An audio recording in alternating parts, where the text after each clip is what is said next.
ಕಣ ಹುಡುಗ, ಅವರಷ್ಟೊಂದು ಜನ ಇದ್ದಾರೆ, ನೀನು ಒಬ್ಬನೇ ಇದೀಯ. ಆದರೂ ಹೇಗೆ ಎಲ್ರಿಗೂ ಬಾರಿಸ್ಬಿಟ್ಟಲ್ಲ ನೀನು. ನೋಡೋಕ್ಕೇನು ಮೃದುವಾಗಿದೀಯಾ, ಆದರೂ ಬೊಲೆ ಜೋರು ಕಣೋ. ಘಾಟಿ ನೀನು, ಘಾಟಿ. ನಾನು ಈಗಲೂ ಮೃದುನೇ ಅಜ್ಜಿ, ಆದರೆ ಅನ್ಯಾಯವಾಗಿ ಕಿತ್ಕೊಂಡೋದ್ರೆ ಕೋಪ ಬರಲ್ವಾ? ಅದು ಅಮ್ಮ ಕೊಟ್ಟಿರೋ ದುಡ್ಡು.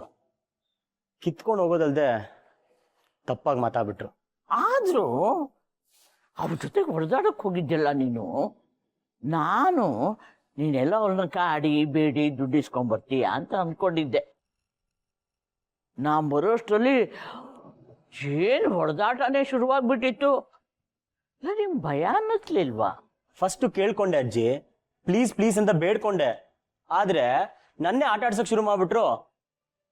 ಫಸ್ಟು ತಳ್ಳಿ ಮೈ ಮುಟ್ಟಿದ್ರು, ಆಮೇಲೆ ಹಂಗೆ ಬಿಡಕ್ಕಾಗತ್ತಾ? ಇನ್ನೊಂದ್ಸರಿ ಯಾರ್ದಾರ ಮೈ ಮುಟ್ಟೋ ಮೊದಲು 10 ಸತಿ ಯೋಚನೆ ಮಾಡಬೇಕು. ಅದು ಅಲ್ಲದೆ ನನ್ನನ್ನ ಪಾಪು, ಪಾಪಚ್ಚಿ, ಚಾಕ್ಲೇಟ್ ಬ್ಯಾನು ಇಂಪ್ರೆಷನ್ ಇಟ್ಕೊಂಡಿದ್ರಿ. ನಾನು ಮಾಸ್ ಅಂತ ತೋರಿಸ್ಬೇಕಾಯ್ತು, ಅವಕಾಶ ಸಿಕ್ಕಿರ್ಲಿಲ್ಲ, ಈಗ ಸಿಕ್ತು. ರಾಜಲಕ್ಷ್ಮಿ, ಹೇಳಿ ಮೈ ಸರ್. ನಾಳೆ ನಮ್ಮ ಮನೇಲಿ ಫಂಕ್ಷನ್ನು.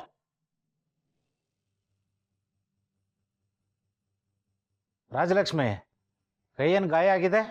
ಗಾಡಿಯಿಂದ ಬಿದ್ದ? ಏನಿಲ್ಲ ಸರ್, ಸಣ್ಣ ಗಾಯ. ಅಯ್ಯೋ ರಾಜಲಕ್ಷ್ಮಿ, ನೋಡ್ಕೊಂಡು ಓಡಾಡಬೇಕು. ನಿನ್ನ ಆರೋಗ್ಯ ತುಂಬಾ ಇಂಪಾರ್ಟೆಂಟು. ನಾಳೆ ನಮ್ಮ ಮನೇಲಿ ಫಂಕ್ಷನ್ ಇದೆ, ನಿಂದೇ ಜವಾಬ್ದಾರಿ. ಮುಖ್ಯವಾಗಿ ನೀನು ಇರಲೇಬೇಕು. ಸಣ್ಣ ಫಂಕ್ಷನ್ ಕಣಪ್ಪ, ನನ್ನ ಮಗಳದು ನಾಳೆ ಎಂಗೇಜ್ಮೆಂಟು. ಎಂಗೇಜ್ಮೆಂಟಾ? ಸಿರಿದಾ? ಏನ್ ಸರ್ ಇಷ್ಟು ಬೇಗ ಮಾಡ್ತಿದ್ದೀರಾ? ಅವಳಿಗಲ್ಲಯ್ಯ, ಅವಳಿನ್ನ ಚಿಕ್ಕ ಹುಡುಗಿ, ಓದ್ತಾ ಇದ್ದಾಳೆ, ದೊಡ್ಡ ನೌಕರಿ ಮಾಡಬೇಕು, ತುಂಬ ಕನಸುಗಳಿದ್ದಾವೆ. ಎಂಗೇಜ್ಮೆಂಟು ಆರಾಧನೆಗೆ. ಆರಾಧನಾ ಅವ್ರಿಗೆ ಎಂಗೇಜ್ಮೆಂಟಾ? Super sir. ಆದ್ರೆ ಅವ್ರೇನು ಹೇಳೇ ಇಲ್ಲ. ಅಯ್ಯೋ, ನಾನು ಇವಾಗ ಹೇಳ್ತಾ ಇದ್ದೀನಲ್ಲ, ಜವಾಬ್ದಾರಿ ಮನುಷ್ಯ ಹೇಳಿದ್ಮೇಲೆ ಮುಗೀತು. ಅಂದಂಗೆ ಕೆಂಪಮ್ಮನವ್ರೆ, ಓಟಾರ್ದಲ್ಲಿ ಎಲ್ರಿಗೂ ಹೇಳ್ಬಿಡಿ, ನಾಳೆ ಆರಾಧನಾ ಎಂಗೇಜ್ಮೆಂಟು.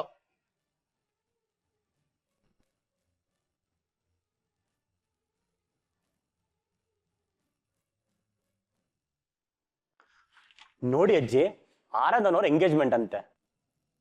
ಇಷ್ಟೆಲ್ಲ ಮಾತಾಡಿದೀವಿ, ಅವ್ರ ಮದುವೆ ಫಿಕ್ಸ್ ಆಗಿದೆ, ನಾಳೆ ಎಂಗೇಜ್ಮೆಂಟ್ ಅಂತ ನಮ್ಗೆ ಹೇಳೇ ಇಲ್ಲ. ಎಲ್ರಿಗೂ ಯಾಕೆ ಹೇಳ್ಬೇಕು ಅಂತ ಸುಮ್ಮನೆ ಇರ್ಬೋದೇನೋ, ಸಂಕೋಚ. ಅವಳಿಗೆ ಆಗಿದೆ ಪಾಪ, ನಿನಗೆ ಯಾಕೆ ಬಂದು ಹೇಳ್ತಾಳೆ? ಬಿಡಪ್ಪ. ಏನ್ ಹೇಳ್ತೀರ ಅಜ್ಜಿ? ನನ್ಗೆ ಅರ್ಥ ಆಗ್ಲಿಲ್ಲ. ಏನಿಲ್ಲ ಬಿಡಪ್ಪ, ನಿಂದೆ ಅಂತಲ್ಲ ಎಲ್ಲ ಜವಾಬ್ದಾರಿ, ಹೇಳೋದ್ನಲ್ಲ ಯಜಮಾನ.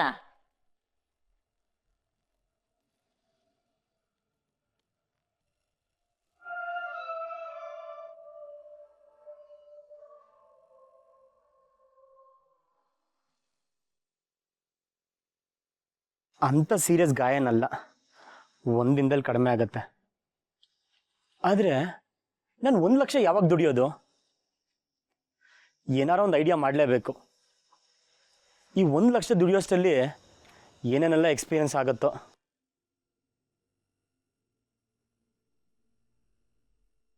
ಹಾಯ್, ಇವತ್ತೇನಾಯ್ತು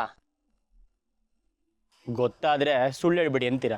ಜೊತೆಗೆ ಕೆಂಪಮ್ಮಜ್ಜಿನೂ ಇದ್ರು, ಬೇಕಾದ್ರೆ ಸಾಕ್ಷಿಗೆ ಅವ್ರನ್ನ ಕೇಳಿ.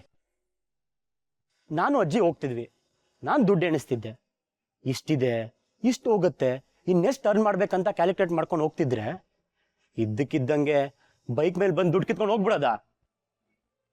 ಸರಿ ಇಲ್ಲಪ್ಪ. ಜನ ತುಂಬಾ ಹುಷಾರಾಗಿರ್ಬೇಕು ಆರಾಧನವ್ರೆ. ಪಬ್ಲಿಕಲ್ಲಿ ದುಡ್ಡೆಲ್ಲ ಕಂಡ್ರೆ ಕಿತ್ಕೊಂಡು ಹೋಗ್ಬಿಡ್ತಾರೆ. ನೀವ್ ಯಾವತ್ತೂ ಹಂಗೆಲ್ಲ ಮಾಡಕ್ ಹೋಗ್ಬೇಡಿ. ಆಮೇಲೆ ಏನಾಯ್ತು ಅಂತ ಕೇಳಿ. ಕಷ್ಟಪಟ್ಟು ದುಡ್ದಿರೋಂಥ ದುಡ್ಡು, ನನಗ್ ಬೇರೆ 1 ಲಕ್ಷ ದುಡ್ದಿಲ್ಲ ಅಂತ ಟೆನ್ಷನ್ನು. ಇವ್ರು ಬೇರೆ ಅಂತ ನನಗೆ ಕೋಪ ಬಂದೋಯ್ತದ್ರಿ.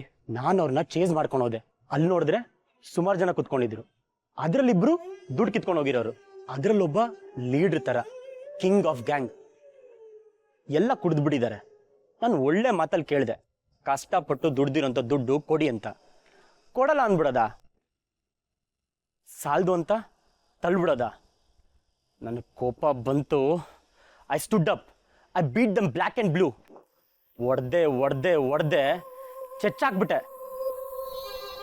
ಹಂಗೊಂದು ಫೈಟ್ ಮಾಡಿದೆ, ನನ್ನ ಮೈಂಡ್ ಎಲ್ಲ ಕ್ಲಿಯರ್ ಆಗೋಯ್ತು. ನನ್ನ ಲೈಫ್ ಏನು, ನನ್ನ ಗುರಿ ಏನು, ಎವ್ರಿಥಿಂಗ್ ಎಲ್ಲ ಫಿಕ್ಸ್ ಆಗೋಯ್ತು. ನನ್ನ ಗುರಿ, ನನ್ನ ಜೀವನ ಎರಡು ಮುಗ್ದೋಯ್ತು.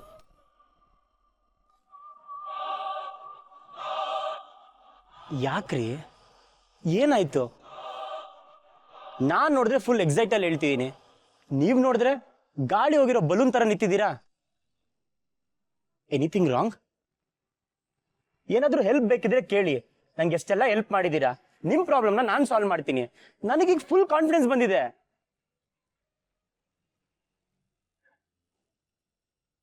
ಐ ಮೀನ್ ಹೆಲ್ಪ್ ಮಾಡೋ ಥರ ಇದ್ರೆ ಮಾಡ್ತೀನಿ ಅಂದೆ. ನೀವು ಅದಕ್ಕೂ ಬೇಜಾರು ಮಾಡ್ಕೋಬೇಡಿ. ನಾಳೆ ನನ್ನ ಎಂಗೇಜ್ಮೆಂಟ್ ಇದೆ, ಬಂದ್ಬಿಡಿ.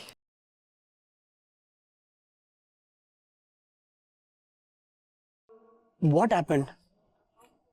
ಎಂಗೇಜ್ಮೆಂಟ್ ಅಂತ ಇಷ್ಟು ಬೇಜಾರಲ್ಲಿ ಹೇಳ್ತಾರಾ? I think she is not happy.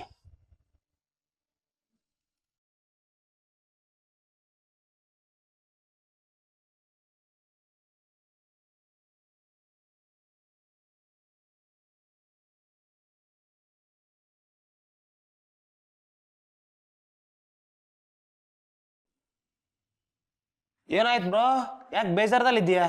ನಾಳೆ ಆರಾಧನ ಅವ್ರದ್ದು ಎಂಗೇಜ್ಮೆಂಟ್. ಅವ್ರದ್ದು ಎಂಗೇಜ್ಮೆಂಟ್ ಆದ್ರೆ ನಿನ್ಗೆ ಯಾಕೆ ಬೇಜಾರು? ನಾನಲ್ಲ ಬ್ರೋ, ಆರಾಧನವ್ರು ಯಾಕೋ ತುಂಬ ಬೇಜಾರಲ್ಲಿದ್ದಾರೆ. ಸಿ, ನಿಂದೆ ಎಂಗೇಜ್ಮೆಂಟ್ ಅನ್ಕೋ, you will be happy right? ನಿನ್ನ ಎಂಗೇಜ್ಮೆಂಟ್ ದಿನ ನೀನು ಯಾಕೆ ಬೇಜಾರಲ್ಲಿರ್ತೀಯ ಹೇಳು? ನನ್ನ ಎಂಗೇಜ್ಮೆಂಟ್ ವಿಷಯ ಬೇಕಾ ಈಗ ನಿನಗೆ? ನನಗೆ ಒಂದು ಹುಡುಗಿನ ಸೆಟ್ ಆಗ್ತಿಲ್ಲ ಬ್ರೋ, ಫೇಲ್ಯೂರ್ ಮೇಲೆ ಫೇಲ್ಯೂರ್ ಆಗ್ತಾ ಇದೆ. ನನ್ನೊಂದು ಹುಡುಗಿ ಲವ್ ಮಾಡೋದು ಯಾವಾಗ, ನಾನು ಎಂಗೇಜ್ ಆಗೋದು ಯಾವಾಗ? ಒಂದು ವಿಷಯ ಗೊತ್ತಾ, ಕೊನೆಯಲ್ಲಿ ನನಗೆ ಬೇಕಾಗಿರೋ ಯಾವ ಹುಡುಗಿನೂ ಸಿಗ್ಲಿಲ್ಲ ಅಂದ್ರೆ ನನ್ನ ಎಂಗೇಜ್ಮೆಂಟಲ್ಲಿ ನಾನು ಬೇಜಾರಾಗಿರ್ತೇನೆ ಏನೋ. ಅಯ್ಯೋ ಹೋಗ್ಲಿ ಬಿಡು bro, forget what I said. ಆರಾಧನವ್ರು ಯಾಕೋ ಬೇಜಾರಲ್ಲಿದ್ದಾರೆ. ನಾಳೆ ಎಂಗೇಜ್ಮೆಂಟ್ ಅಂದ್ರೆ ಹುಡುಗಿರು ಖುಷಿಯಾಗಿರ್ಬೇಕಲ್ವಾ? I don't know what's happening with her. ಅವ್ರು ಯಾಕೆ ಅಷ್ಟು ಬೇಜಾರಲ್ಲಿದ್ದಾರೆ ಅಂತ ಗೊತ್ತಾಗ್ತಿಲ್ಲ. ಹುಡುಗಿರು ಯಾವಾಗ ಯಾಕೆ ಬೇಜಾರಾಗ್ತಾರೆ ಅಂತ ನಮ್ಮಂಥ ಹುಡುಗರಿಗೆ ಗೊತ್ತಾಗೋದೇ ಇಲ್ಲ ಬ್ರೋ. ಅದಷ್ಟು ಈಸಿ ಅಲ್ಲ. ಗೊತ್ತಾಗೋ ಹಾಗಿದ್ದಿದ್ರೆ ಈ ಜಗತ್ತಲ್ಲಿ ಇಷ್ಟೊಂದು ಲವ್ ಫೇಲ್ಯೂರ್ ಆಗ್ತಾನೇ ಇರಲಿಲ್ಲ, ಇಷ್ಟೊಂದು ಡೈವರ್ಸು ಆಗ್ತಿರ್ಲಿಲ್ಲ. ಅವ್ರ ಮದುವೆ ಅವ್ರು ನೋಡ್ಕೋತಾರೆ, ನೀನ್ ಯಾಕೆ ಮೂಡ್ ಆಫ್ ಮಾಡ್ಕೋತೀಯ ಬ್ರೋ? ಅದು ಹೇಗಾಗದ್ bro? She is fine girl, ಅವ್ರು ಒಳ್ಳೆ ಹುಡುಗಿ. See, this is not fair right? ಇಷ್ಟು ದಿನ ಮನೇಲಿ ಗಲಾಟೆ, ಏನೇನೋ ಟೆನ್ಷನ್ನು. ಅಟ್ಲೀಸ್ಟ್ ಎಂಗೇಜ್ಮೆಂಟ್ಲಾದರೂ ಖುಷಿಯಾಗಿಲ್ಲ ಅಂದರೆ ಹೇಗೆ? ಬಟ್ ಯಾಕೆ ಬೇಜಾರಾಗಿದ್ದಾರೆ ಅಂತ ತಿಳಿತಾನೇ ಇಲ್ಲ. ಅವ್ರ ಎಂಗೇಜ್ಮೆಂಟ್ಗೆ ಅವರೇ ಬೇಜಾರಾಗಿದ್ದಾರೆ ಅಂದರೆ ನನಗೂ ಬೇಜಾರಾಗತ್ತೆ.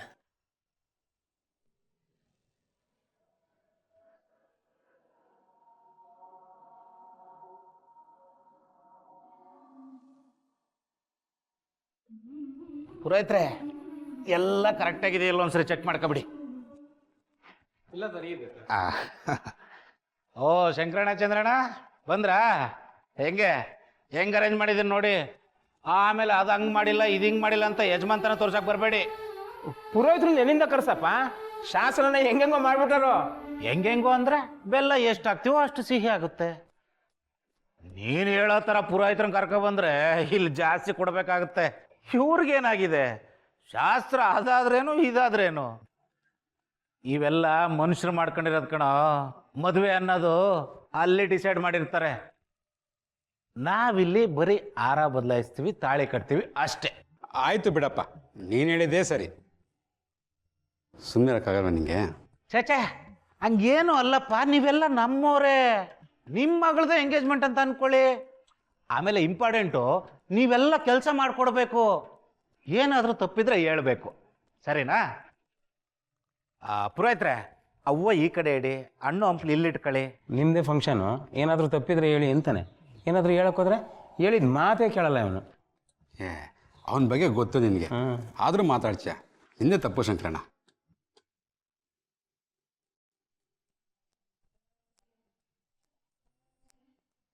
ಏನ್ ಸಿರಿ, ಅಕ್ಕನ ಮದುವೆ ಆಗ್ತಿದ್ದಂಗೆ ಮುಂದಿನ ಚಾನ್ಸ್ ನಿಂದೇನಾ? ಹೇ ಇಲ್ಲ ಲತಕ್ಕ, ನಾನಿನ್ನೂ ಓದಬೇಕು, ಕೆಲಸ ತಗೋಬೇಕು, ದೊಡ್ಡ ಆಫೀಸರ್ ಆಗಬೇಕು ಅಂತ ಅಪ್ಪ ಹೇಳ್ತಿದ್ರು. ಓ ಹೌದಾ? ನೀವೆಲ್ಲ ತಕ್ಕ ಅವಳಿಗೆ ಹಂಗೆ ಕೇಳ್ತಾ ಇದ್ದೀರಾ? ಅವಳು ಸೇಲೆ ಮಾಡೋದು ನೋಡಿದ್ರೆ ಗೊತ್ತಾಗೋದಿಲ್ವಾ? ಆರಾಧನೆಗಿಂತ ಮುಂಚೆ ಅವಳೇ ರೆಡಿಯಾಗಿ ನಿಂತಿದ್ದಾಳೆ ಅಂತ. ಅಲ್ಲ ಸವಿತಕ್ಕ, ಆರಾಧನನ್ಗೆ ಕೆಲ್ಸಕ್ಕೂ ಹೋಗಕ್ ಬಿಡದೆ ಮದುವೆ ಮಾಡ್ತಿದ್ದಾನೆ ಮಹೇಶ್ ಅಣ್ಣ. ಇವಳಿಗೆ ನೋಡಿದ್ರೆ ದೊಡ್ಡ ಆಫೀಸರ್ ಆಗಬೇಕು ಅಂತಿದ್ದಾನೆ. ಇದು ಎಂತ ನ್ಯಾಯ? ಲತಕ್ಕ, ಹೇಳಿಕ್ ಹೋದ್ರೆ ತುಂಬಾ ಇದೆ. ಬನ್ನಿ ನಾವು ಆರಾಧನನ್ ರೆಡಿ ಮಾಡುವ. ಸರಿ ಸರಿ ಬಾ.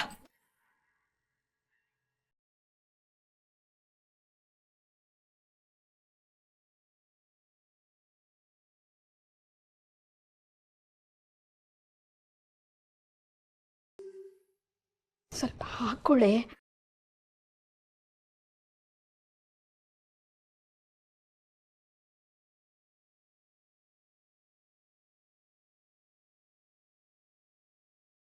ಅದು ಕಿವಿ ಒಲೆ ತಗೋ.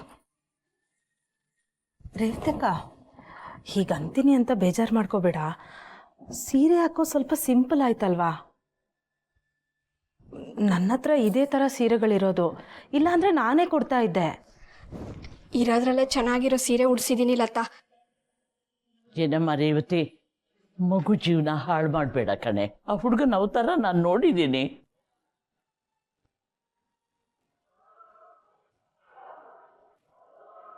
ಅಂಥ ಹುಡುಗನಿಗೆ ಬಂಗಾದಂಥ ಈ ಹುಡುಗಿನ ಕೊಟ್ಟು ಪಾಪ ಇವಳ ಜೀವನನೂ ಹಾಳು ಮಾಡಬೇಡ ಕಣೆ.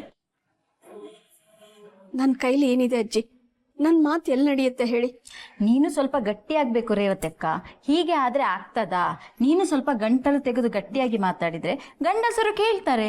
ಒಂದು ಸರಿ ಕೇಳಿಲ್ಲ ಅಂದ್ರೆ ದಿನ ಹೇಳಬೇಕು, ಆಗ ದಾರಿಗೆ ಬರ್ತಾರೆ. ಎಲ್ಲರ ಮನೆ ಪರಿಸ್ಥಿತಿ ಒಂದೇ ಥರ ಇರಲ್ಲ. ನಾನು ಏನೇ ಹೇಳಿದ್ರು ಕೇಳೋ ಮನುಷ್ಯ ಅವರಲ್ಲ. ಈ ಆರಾಧನೆ ಏನು ಕಮ್ಮಿ ಇಲ್ಲ. ಈ ಕಡೆ ಇವಳು ನನ್ನ ಮಾತು ಕೇಳಲ್ಲ, ಆ ಕಡೆ ಅವ್ರಿಗೆ ನಾನು ಏನು ಹೇಳೋಕ್ಕಾಗಲ್ಲ. ಇಬ್ಬರ ಮಧ್ಯೆ ನಾನು ಒದ್ದಾಡ್ತಾ ಇದ್ದೀನಿ. ನಾನು ಮಾಡೋ ಪ್ರಯತ್ನ ಎಲ್ಲ ಇವಳು ಗಾರ್ಮೆಂಟ್ ಕೆಲ್ಸಕ್ಕೆ ಸೇರ್ಕೊಳ್ಳೋಕೆ ಮುಂಚೆನೇ ಮಾಡಿದ್ದೀನಿ. ಆದರೂ ಸವಿತಾ ಹೇಳ್ತಿರೋದು ಸರಿಯಾಗಿದೆ ರೇವತಕ್ಕ. ನೀನೇನು ಮಾತಾಡಲ್ಲ, ಅದಕ್ಕೆ ನಿನ್ನ ಗಂಡ ಇನ್ನೂ ಹಾರಾಡ್ತಿದ್ದಾನೆ.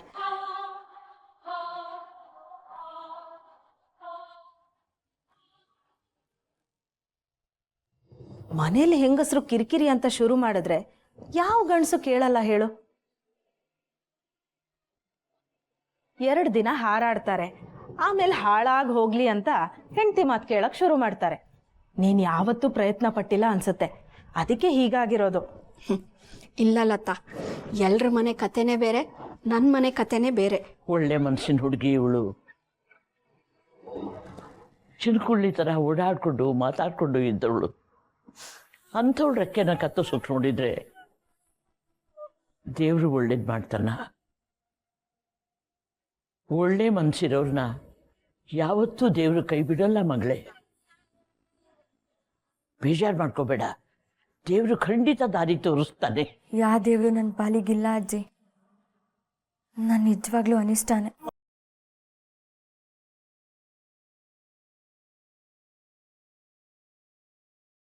ಯಾಕೆ ಹಾಗೆಲ್ಲ ಮಾತಾಡ್ತೀಯ ಆರಾಧನಾ? ಈ ಅದೃಷ್ಟ ಅನಿಷ್ಟ ಅನ್ನೋದೆಲ್ಲ ಕೆಂಪಮ್ಮನವರೇ, ಸ್ವಲ್ಪ ನಿಧಾನ.